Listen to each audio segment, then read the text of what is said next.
Good morning बच्चों। प्यारे बच्चों, हम अपने मोल कंसेप्ट के टॉपिक को आगे बढ़ा रहे हैं और आज जो हम पढ़ने वाले हैं वो पढ़ने वाले हैं stoichiometric of reaction. Stoichiometric of reaction. अब बच्चों, स्टीचियोमेट्रिक ऑफ रिएक्शन होता क्या है समझना। देखो क्या होता है। मान लो बच्चों, मैंने एक रिएक्शन लिखी N2 प्लस 3H2 और कन्वर्ट हो रहा है 2NH3 के अंदर। ठीक है बच्चों। अब इस रिएक्शन की जो स्टीचियोमेट्रिक है मैं वो कैसे कैसे लिख सकता हूं समझना। मैं ऐसे लिख सकता हूं कि नाइट्रोजन का 1 मोल हाइड्रोजन के 3 मोल के साथ जुड़ रहा है और अमोनिया के 2 मोल बन रहे हैं। ये वाली बात हम पहले पढ़ चुके हैं। या मैं ऐसे भी लिख सकता हूं कि इसका 1 वॉल्यूम, नाइट्रोजन का 1 वॉल्यूम जो इसके आगे लिखा हुआ है वो वॉल्यूम है, हाइड्रोजन के 3 वॉल्यूम के साथ जुड़ रहा है और अमोनिया के 2 वॉल्यूम बन रहे हैं। अगर मैं वॉल्यूम की टर्म में लिखता हूं तो मैं ऐसे लिख सकता हूं। मैं स्टीचियोमेट्रिक को मॉलिक्यूल की टर्म में भी लिख सकता हूं। क्या मैं ये भी कह सकता हूं नाइट्रोजन का 1 मॉलिक्यूल हाइड्रोजन के 3 मॉलिक्यूल के साथ जुड़ रहा है और अमोनिया के 3 मॉलिक्यूल बन रहे हैं। ठीक है बच्चों, ऐसे भी लिख सकता हूं मैं। बच्चों, मैं ये जो लिख रहा हूं स्टीचियोमेट्रिक लिख रहा हूं, ये मैं ग्राम की टर्म में नहीं लिख सकता। मैं इसको ऐसे नहीं लिख सकता कि नाइट्रोजन का 1 ग्राम हाइड्रोजन के 3 ग्राम के साथ जुड़ के और अच्छा यहां पे 2 लिखना था, 2 मॉलिक्यूल, यहां अमोनिया के 2 ग्राम बना रहा है। बच्चों मैं ऐसे नहीं लिख सकता, ये अलाउ नहीं है। अगर मुझे ग्राम की टर्म में स्टीचियोमेट्रिक लिखनी है तो मैं कैसे लिखूंगा? मैं ऐसे लिखूंगा, देखो बच्चों समझना। ये नाइट्रोजन का 1 मोल हाइड्रोजन के 3 मोल के साथ जुड़ रहा है तो अमोनिया के 2 मोल बन रहे हैं। अब मुझे ये बताओ, नाइट्रोजन के 1 मोल का मास कितना होता है? एक नाइट्रोजन का तो होता है हमारे पास, कितना होता है? 14 होता है। यहां 2 है N2 है, तो बताना बच्चों कितना हो गया? 28 ग्राम।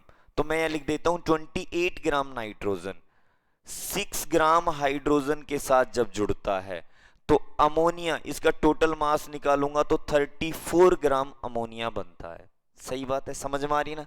देखो नाइट्रोजन का 14, 3 हाइड्रोजन का 3 हो गया, यहाँ पे 14 प्लस 3 कितना हो गया? 17, आगे 2 है तो मल्टीप्लाई किया तो 34। रिएक्शन हमें देखो क्या क्या डाटा दे रही है। हमें डाटा दे रही है कि 28 ग्राम नाइट्रोजन 6 ग्राम हाइड्रोजन के साथ जुड़ के 34 ग्राम अमोनिया बनाता है। एक डाटा ये दे रही है कि 1 मोल नाइट्रोजन का 3 मोल हाइड्रोजन के साथ जुड़ के 2 मोल अमोनिया का बना रहा है। एक डाटा ये दे रही है कि नाइट्रोजन का 1 वॉल्यूम हाइड्रोजन के 3 वॉल्यूम के साथ जुड़ता है और अमोनिया के 2 वॉल्यूम बनाता है। एक डाटा हमें यह मिल रहा है कि नाइट्रोजन का 1 मॉलिक्यूल हाइड्रोजन के 3 मॉलिक्यूल के साथ जुड़ता है और अमोनिया के 2 मॉलिक्यूल बनाता है। और ये वाला जो लिखा हमने ये रॉन्ग डाटा है, ऐसा हम नहीं लिख सकते, ऐसा अलाउ नहीं है। समझ में आ रही है बात बच्चों? ठीक है यहां तक। अब जो स्टीचियोमेट्रिक है किसी भी रिएक्शन की, वो हमें क्या बताती है बच्चों? किसी भी बैलेंस केमिकल इक्वेशन में सबसे पहले तो हमें केमिकल इक्वेशन को बैलेंस करना है। अगर हमें किसी भी रिएक्शन की स्टीचियोमेट्रिक लिखनी है तो उसको बैलेंस करना जरूरी है। किसी भी बैलेंस केमिकल रिएक्शन में रिएक्शन के दौरान कितना रिएक्टेंट कंज्यूम हो चुका है, फिनिश हो चुका है। देखो जब भी रिएक्शन होती है तो रिएक्टेंट फिनिश होता है, खत्म होता है, कंज्यूम होता है और प्रोडक्ट बनता है। अब जरूरी नहीं है सारा रिएक्टेंट खत्म होके प्रोडक्ट बना दे, ये जरूरी नहीं है। ऐसा हो भी सकता है और नहीं भी हो सकता है। बच्चों रिएक्शन के दौरान रिएक्टेंट कितना खत्म हो गया है और प्रोडक्ट कितना बन गया है, ये हमें स्टीचियोमेट्रिक ऑफ रिएक्शन से पता चलता है। अब मैं यहां लिखता हूं वास्तव में हम स्टीचियोमेट्रिक ऑफ रिएक्शन क्यों पढ़ रहे हैं, कहां काम आते हैं यहां। तो मैं लिखता हूं in a balanced chemical equation, in a balanced chemical equation,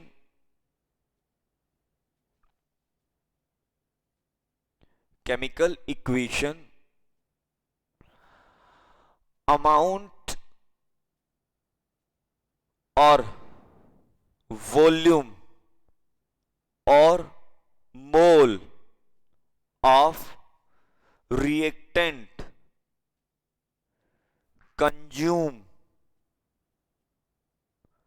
and amount और वॉल्यूम और मोल of product formed is determined by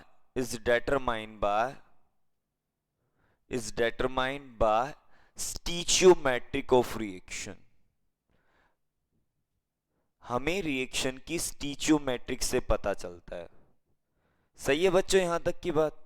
ये हमें रिएक्शन की स्टीचियोमेट्रिक से पता चलता है कि कितना रिएक्टेंट कंज्यूम हो गया है और कितना प्रोडक्ट बन गया है। ये हमें रिएक्शन की स्टीचियोमेट्रिक से पता चलेगा।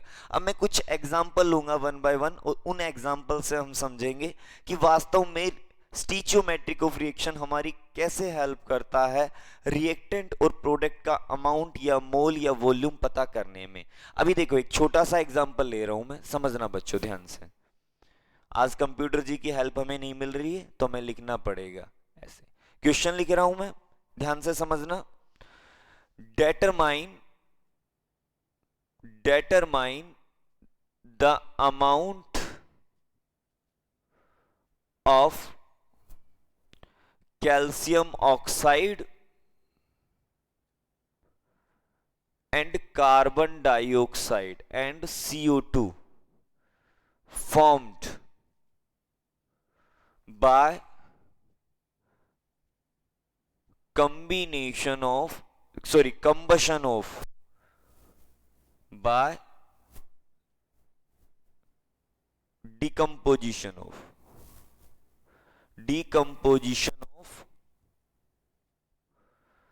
50 ग्राम कैल्शियम कार्बोनेट। हमें 50 ग्राम कैल्शियम कार्बोनेट का डिकम्पोजिशन कराना है। और डिकम्पोजिशन कैल्शियम कार्बोनेट का कैसे करा सकते हैं बच्चों?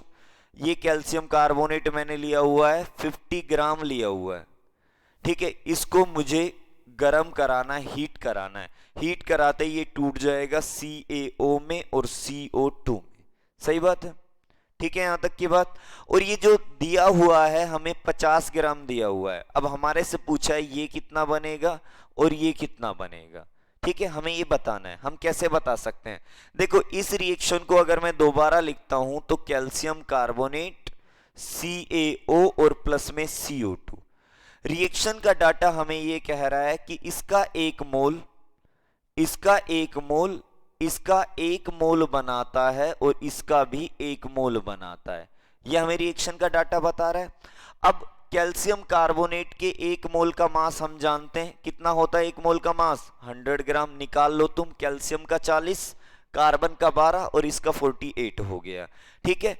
इसके एक मोल का मास 56 ग्राम होता है और इसके एक मोल का मास 44 ग्राम होता है, ठीक है बच्चों।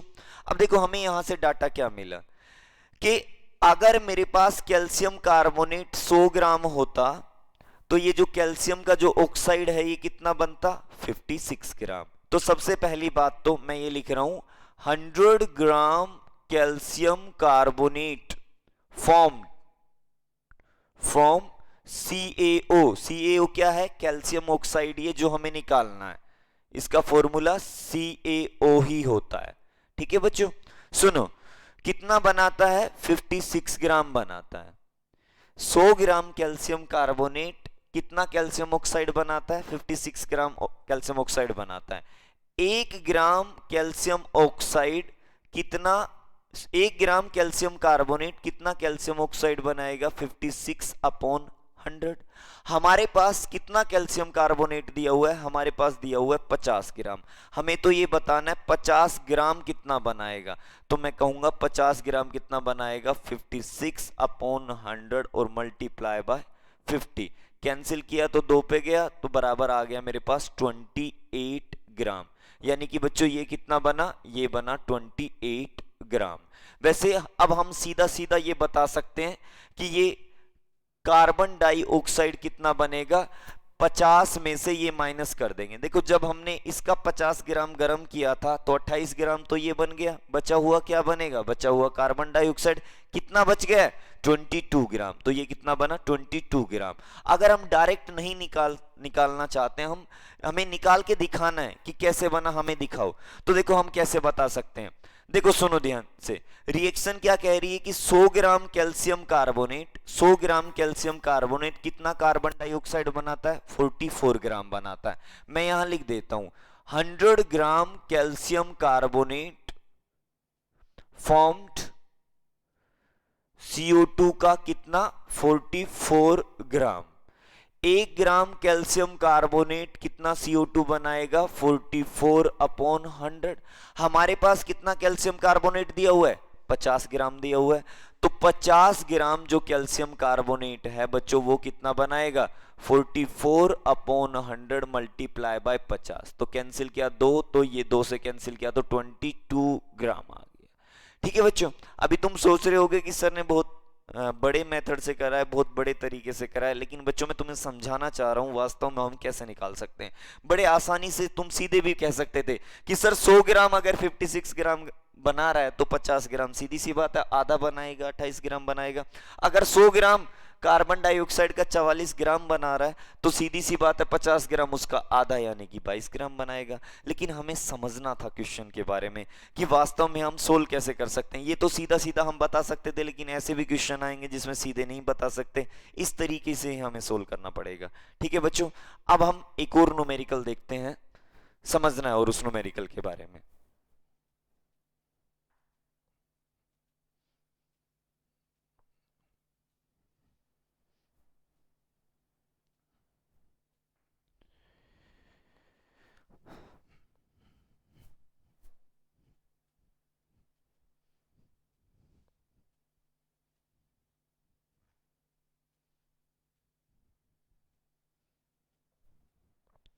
ठीक है, एक रिएक्शन दी हुई है हमें, इन a reaction,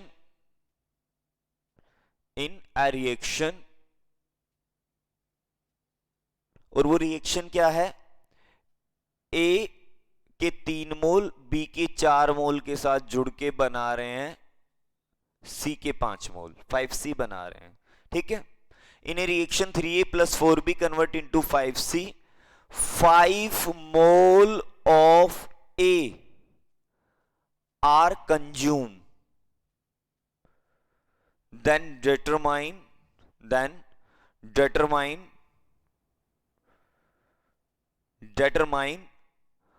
mole of B consume and mole of C produce. हमें ये बताना है भाई बच्चों कि अगर A के 5 मोल कंज्यूम हो रहे हैं तो हमें ये बताना है B के कितने मोल कंज्यूम हुए। B रिएक्टेंट है ना, तो कंज्यूम होगा, खत्म होगा, और C प्रोडक्ट है तो बनेगा। उसने हमारे से पूछा B कितना कंज्यूम हुआ और C कितना प्रोड्यूस हुआ, या मैं ये भी कह सकता हूं कि C कितना फॉर्म्ड हुआ, कितना बना। ये कैसे सोल्व करेंगे बच्चों, तो भाई हम इस क्वेश्चन को सोल्व करने की कोशिश करते हैं। देखो कैसे, ऐसे कि 3A plus 4B convert into 5C। इसका मतलब ये हुआ बच्चों A के 3 मोल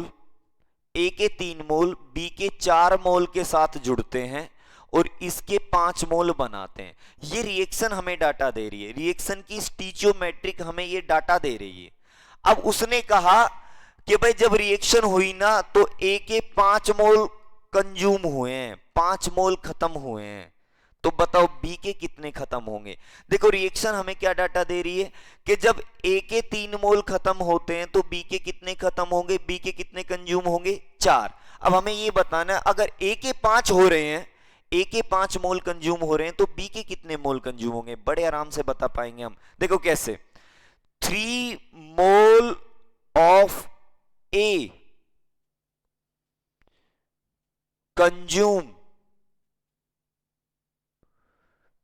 कितना B के 4 मोल कंज्यूम करता है। ठीक है, 1 मोल ऑफ A ए का 1 मोल कितना बी कंज्यूम करेगा? 4/3 मोल। हमें ए के कितने मोल दिए हुए हैं? 5, तो 5 मोल ऑफ ए कंज्यूम कितना करेगा? 4/3 मल्टीप्लाई 4, इसका मतलब 16/3 इतना कंज्यूम करेगा। यानी कि यहां अगर ए के 5 मोल दिए हुए हैं तो कितना बी कंज्यूम होगा? बी कंज्यूम होगा 16/3 मोल। ठीक है बच्चों यहां तक? अब सुनो, अब हमें यह बताना है कि सी कितना बनेगा।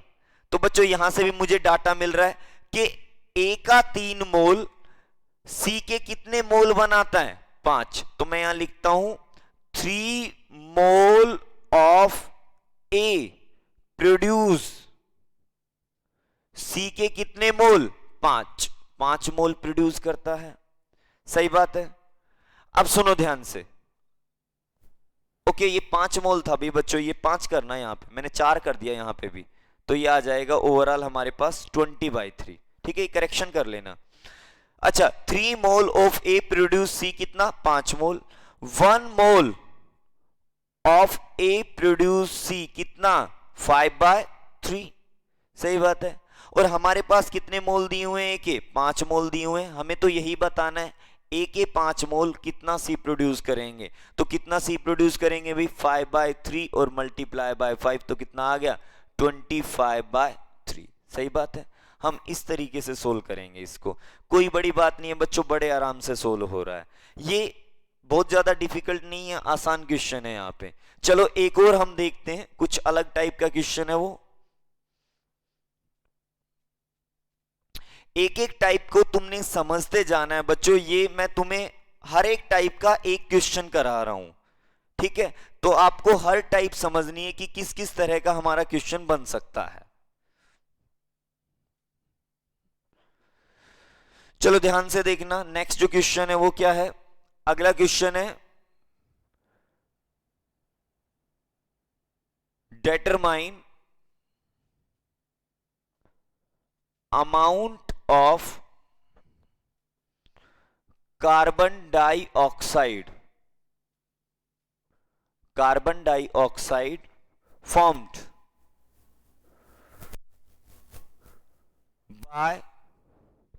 by decomposition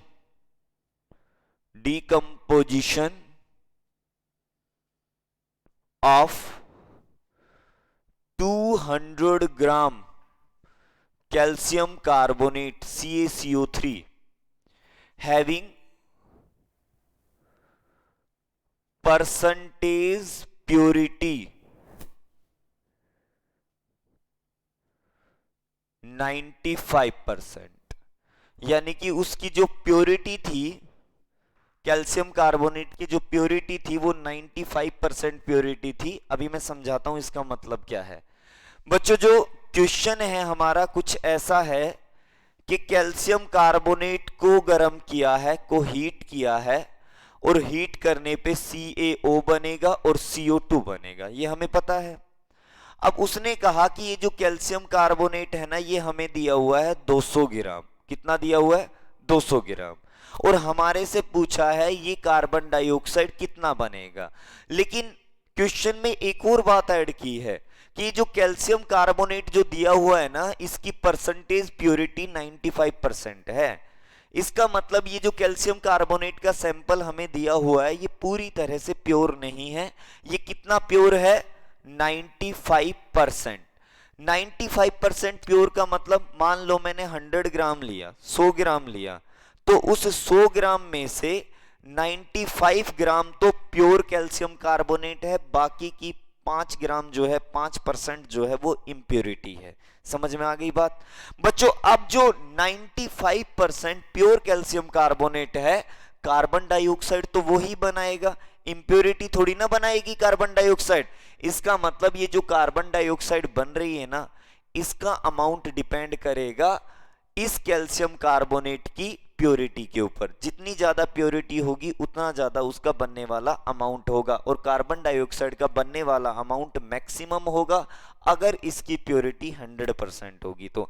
अब बच्चों मेरे सामने जो सबसे पहली बात आ रही है कि मैंने ये 200 ग्राम लिया हुआ है, लेकिन क्या वास्तव में जो प्योर कैल्शियम कार्बोनेट है वो यहां 200 ग्राम है? तो मैं कहूंगा नहीं, उस 200 ग्राम का 95% प्योर है, बाकी की इंप्योरिटी है। अब मुझे ये बताओ इसका कितना परसेंट प्योर, कितना अमाउंट प्योर है? तो मैं कहूंगा 200 का 95% निकाल लो। ये 95% निकाल लेते हैं, कितना आ गया? 20 से 20 कैंसिल होगी, तो बच्चों ये आ गया 190 ग्राम। सही बात है कि 190 ग्राम कैल्शियम कार्बोनेट प्योर है। अब हमें ये बताना है कि ये जो 190 ग्राम कैल्शियम कार्बोनेट है, इससे बनने वाली कार्बन डाइऑक्साइड का अमाउंट कितना होगा। अब रिएक्शन हमें क्या डाटा दे रही है? रिएक्शन हमें ये डाटा दे रही है कि इसका एक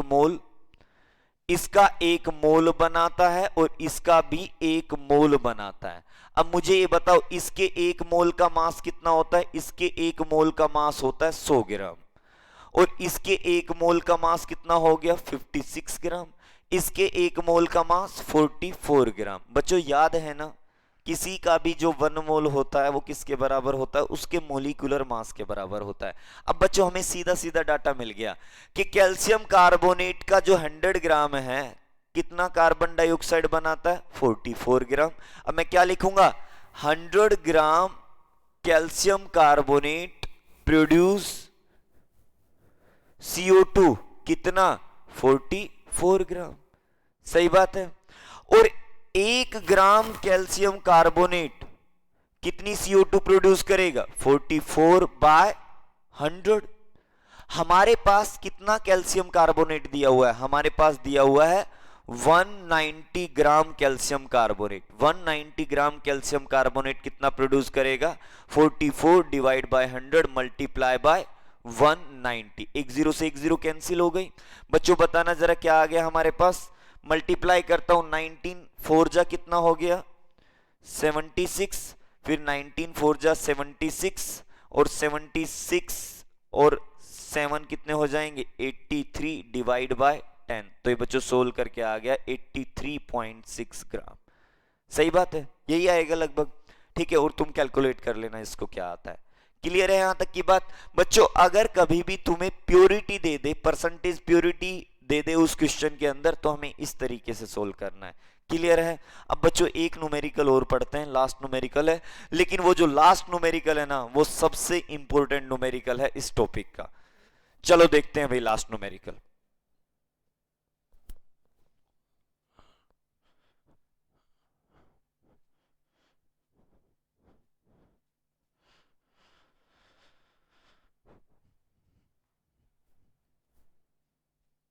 देखो बच्चों एक लास्ट न्यूमेरिकल और देखते हैं क्या है क्वेश्चन, क्या दिया हुआ है हमें।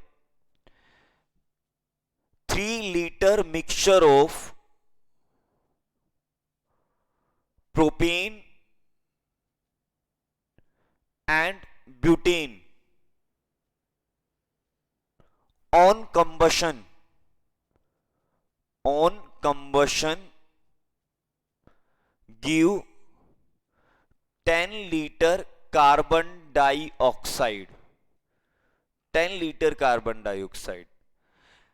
प्रोपेन और ब्यूटेन का 3 लीटर मिक्सचर, 3 लीटर मिक्सचर जब कंबसन किया जाता है, जलाया जाता है, तो 10 लीटर क्या बना रहा है? कार्बन डाइऑक्साइड का 10 लीटर बना रहा है। ठीक है, यहां तक की बात। पूछा क्या है? डेटरमाइन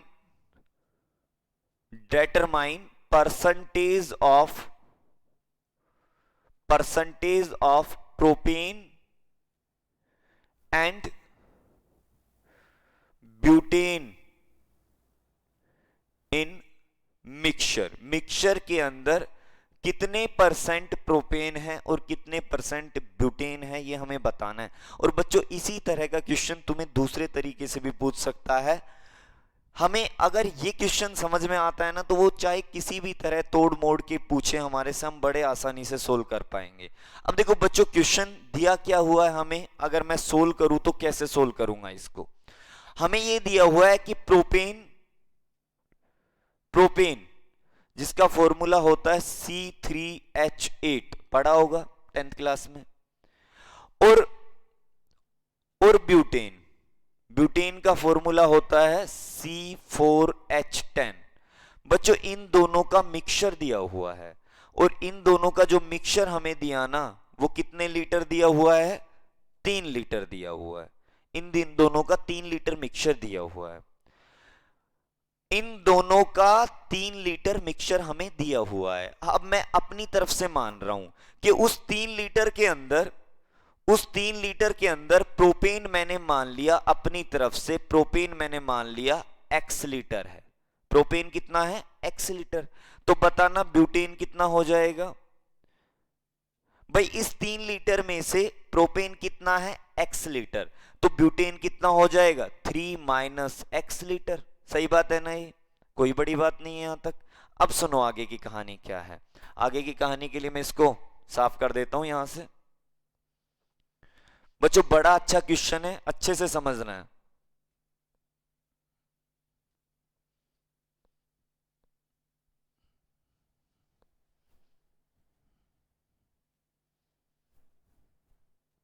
देखो जरा ध्यान से, अब समझना है। देखो प्रोपेन जो है हमारे पास, हमें पता है प्रोपेन ये होता है C3H8। बच्चों अगर मैं इसका कंबशन कर दूं, कंबशन का मतलब जलाना ऑक्सीजन की प्रेजेंस में, अगर मैं इसको जलाता हूं तो मेरे पास क्या बनेगा, कार्बन डाइऑक्साइड बनेगा और पानी बनेगा। अब मुझे ये बताओ, इस रिएक्शन को हम बड़े आराम से बैलेंस कर सकते हैं ना। कार्बन 3 है तो यहां 3 कर दिया मैंने, हाइड्रोजन 8 है तो यहां 4 से मल्टीप्लाई कर दिया, हाइड्रोजन 8 हो गए। ऑक्सीजन काउंट करो बच्चों जरा, 6 है और यहां 4 है, 6 और 4 कितने हो गए, 10। तो यहां किससे मल्टीप्लाई कर दिया मैंने, 5 से। ऑक्सीजन बैलेंस हो गई। सही बात है यहां तक। अब हमें उसने एक बात दी कि प्रोपेन का कितना लीटर दिया हुआ है, x लीटर दिया हुआ है हमें प्रोपेन का। ठीक है बच्चों। अब देखो बच्चों रिएक्शन हमें क्या डाटा दे रही है, रिएक्शन की स्टीचियोमेट्रिक हमें क्या डाटा दे रही है कि इसका 1 मोल, इसका 1 ही लिखा हुआ आगे, इसके 5 मोल के साथ रिएक्शन करता है और इसके 3 मोल बनाता है और इसके 4 मोल बनाता है। यही डाटा मिल रहा है। ये है मोल की टर्म में डाटा। अगर मैं वॉल्यूम की टर्म में डाटा लिखूं, वॉल्यूम की टर्म में क्या डाटा लिखूंगा, इसका 1 वॉल्यूम इसके 5 वॉल्यूम के साथ जुड़ता है और इसके कितने वॉल्यूम बन रहे हैं, 3 वॉल्यूम बन रहे हैं और इसके कितने वॉल्यूम बन रहे हैं, इसके 4 वॉल्यूम बन रहे हैं। ठीक है, ये वॉल्यूम किसी भी टर्म में हो सकता है। अब बच्चों उसने हमें क्या दिया, उसने हमें दिया कि इसका जो वॉल्यूम है वो x लीटर है। हमने मान रखा है कितना है, x लीटर। तो बताना जरा बच्चों कार्बन डाइऑक्साइड कितनी बनेगी, ध्यान से समझना। इसका एक वॉल्यूम, इसका एक वॉल्यूम C3H8 का एक वॉल्यूम कार्बन डाइऑक्साइड के कितने वॉल्यूम बनाता है, 3 बनाता है। तो इसका x लीटर कार्बन डाइऑक्साइड का कितना वॉल्यूम बनाएगा, तो मैं कहूंगा ये बनेगा 3x लीटर। ठीक है, इसका x लीटर इसके कितने लीटर बनाएगा, 3x लीटर बनाएगा। सही है यहां तक की बात। अब मैं दूसरी रिएक्शन को लिखता हूं। ब्यूटेन का अगर मैं कंबशन करता हूं, C4H10 का अगर मैं कंबशन करता हूं तो कंबशन करने से क्या बनेगा, कार्बन डाइऑक्साइड बनेगा और क्या बनेगा, वाटर बनेगा। बैलेंस करता हूं रिएक्शन को, कार्बन 4 है तो 4 से मल्टीप्लाई कर दिया, हाइड्रोजन 10 है तो इसको 5 से मल्टीप्लाई कर दिया, 10 हाइड्रोजन हो गई। ऑक्सीजन काउंट करो जरा बच्चों, 8, 8 और 5 13, इधर कितनी है 2, इसको भी 13 बनाना है। 13 कैसे बना सकता हूं, 13/2 से मल्टीप्लाई कर देता हूं। सही है बात। बच्चों रिएक्शन हमें डाटा दे रही है कि इसका एक वॉल्यूम इसके 13/2 वॉल्यूम के साथ जुड़ता है, इसके 4 वॉल्यूम बनते हैं और इसके 5 वॉल्यूम बनते हैं। ये है रिएक्शन की स्टीचियोमेट्रिक। अब हमें क्या डाटा दिया हुआ है, हमें जो डाटा दिया हुआ ये है कि ब्यूटेन का जो वॉल्यूम है वो 3 - x लीटर है। इस ब्यूटेन का कितना वॉल्यूम दिया हुआ है, 3 - x लीटर। अब ब्यूटेन का एक वॉल्यूम कार्बन डाइऑक्साइड के कितने वॉल्यूम बना रहा है, 4 बना रहा है। तो बताना 3 - x लीटर से कितनी कार्बन डाइऑक्साइड बनेगी, तो मैं कहूंगा 4 × 3 - x लीटर, इतनी बनेगी। सही बात है बच्चों। अब देखो एक बात समझना, हमें एक डाटा दिया उसने, क्या डाटा दिया कि 3 लीटर जो सैंपल है प्रोपेन और ब्यूटेन का, जो 3 लीटर सैंपल है, इन दोनों से बनने वाली जो कार्बन डाइऑक्साइड है, जो CO2 है, इस 3 लीटर से बनने वाली जो CO2 है वो 10 लीटर है। समझ रहे हो बात को? प्रोपेन और ब्यूटेन का जब कंबशन कराते हैं तो टोटल कितनी कार्बन डाइऑक्साइड बन रही है? 10 लीटर। इसका मतलब ये है बच्चों, ये जो 3x लीटर बन रही है यहां पे ये, और 4 - 3x लीटर कार्बन डाइऑक्साइड। मैंने देखो कार्बन डाइऑक्साइड पे ही फोकस किया है क्योंकि उसने हमें कार्बन डाइऑक्साइड का ही डाटा दिया हुआ था। तो देखो ये जो 3x लीटर है ये, और 4 × 3 - x लीटर जो ये है, इन दोनों का जो जोड़ होगा, इन दोनों का जो सम होगा वो किसके बराबर होगा? 10 लीटर के बराबर। क्योंकि ये हमें पहले दिया हुआ है कि प्रोपेन और ब्यूटेन का जब कंबशन होता है तो टोटल कितनी कार्बन डाइऑक्साइड बनेगी? 10 लीटर। अब इन दोनों की कार्बन डाइऑक्साइड के वॉल्यूम का अगर मैं टोटल कर देता हूं तो मैं ये कहूंगा 3x + 4 × 3 - x बराबर 10। सही बात है। अब सुनो जरा क्या आ गया, 3x + 12 - 3x = 10। सोल्व करते हैं बच्चों। ओके, ये फिर से 4 से मल्टीप्लाई किया तो 12 हो गया, ये -4x हो गया। बच्चों ये सोल्व किया तो हमारे पास -x हो गया, 12 को उधर ले गया मैं तो 10 - 12 -x = -2 माइनस प्लस हो गया। x बराबर कितना आ गया बच्चों? 2। x क्या था? प्रोपेन था। तो बताना प्रोपेन कितना आया हमारे पास? प्रोपेन आ गया बच्चों 2 लीटर। ठीक है, x की वैल्यू 2 थी, x की वैल्यू 2 है तो प्रोपेन कितना आ गया? 2 लीटर। ब्यूटेन कितना आएगा? तो मैं कहूंगा बच्चों ब्यूटेन आया 1 लीटर। अब बताना प्रोपेन का 2 लीटर है, ब्यूटेन का 1 लीटर है, तो कितने परसेंट प्रोपेन है? अगर मैं परसेंटेज निकालू प्रोपेन की तो परसेंटेज आएगी बच्चों, प्रोपेन है कितना? 2 लीटर। टोटल मिक्सचर कितना है? 3 लीटर, और मल्टीप्लाई बाय 100 तो मैं कहूंगा 200/3 तो 66.6%। क्या आएगा? 66.6% प्रोपेन। ब्यूटेन की परसेंटेज कितनी है? परसेंटेज ऑफ ब्यूटेन है कितना? 1 लीटर। एक टोटल वॉल्यूम कितना है मिक्सचर का? 3 लीटर, तो 1/3 और मल्टीप्लाई बाय 100 तो ओवरऑल आ जाएगा 33.3%। समझ में आ गई ये बात बच्चों? ऐसा भी क्वेश्चन तुमसे पूछ सकता है, ऐसे बड़े अच्छे क्वेश्चन होते हैं। वैसे आज तुमने पेपर भी दिया है, उस पेपर में भी एक क्वेश्चन दिया हुआ था मैंने इंपेरिकल फॉर्मूला के ऊपर, इस तरह का ही। ये जो कंबशन ऑफ हाइड्रोकार्बन है ना, इनका जो क्वेश्चन बनता है बच्चों बहुत लाजवाब बनता है, बहुत अच्छा बनता है। तो बच्चों आज जितने भी मैंने क्वेश्चन कराए हैं बड़े अच्छे से आपने अपनी फेयर नोटबुक के अंदर करने हैं। समझना है चीजों को कि ये क्वेश्चन हुए कैसे, सोल्व कैसे हुए हैं, हमने किया कैसे, और अपनी तरफ से एक एक दो दो क्वेश्चन बना के उनको सोल्व करने की कोशिश किया करो। नेक्स्ट लेक्चर में हम जो लास्ट टॉपिक पढ़ेंगे मोल कंसेप्ट का, वो है लिमिटिंग रिएजेंट। बच्चों उस टॉपिक के बाद मैं तुम्हें बहुत सारे न्यूमेरिकल दूंगा, क्योंकि मोल कंसेप्ट के जो न्यूमेरिकल है ना आपस में लिंक करते हैं एक टॉपिक के दूसरे टॉपिक के साथ। जब तक हम पूरा मोल कंसेप्ट नहीं पढ़ लेंगे तब तक मैं तुम्हें सीट नहीं देना चाह रहा। मैं जो तुम्हें असाइनमेंट दूंगा वो जब पूरा मोल कंसेप्ट हो जाएगा उसके बाद दूंगा। ठीक है बच्चों, थैंक यू।